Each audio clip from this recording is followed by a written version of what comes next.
शिरोद्वारम नस्य, हे डोक्याचं द्वार हे नाक. मेंदूचा आजार नीट करायचा असेल, मानसिक आजार नीट करायचा असेल, चिडचिडपणा नीट करायचा असेल, राग कमी करायचा असेल, सर्दी शिंका कमी करायचा असेल, तर डायरेक्ट आणि मानेचा मणक्याचा त्रास नीट करायचा असेल तर हे नस्य करायला लागतात त्यांना. कारण की याची झीज भरून कधीच येणार नाही. आतून त्याला झीज भरून काढायला लागणार, बाहेरून नाही, आतून.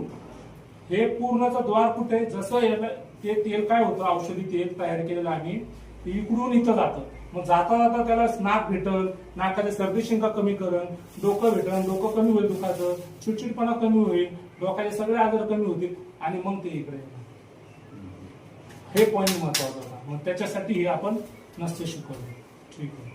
आलं तर नाकातून बाहेर नाही आलं, तोंडातून आलं बाहेर नाही आलं, गेलं कुठं, आतमध्येच गेलं, जिथं पाहिजे तिथंच गेलं.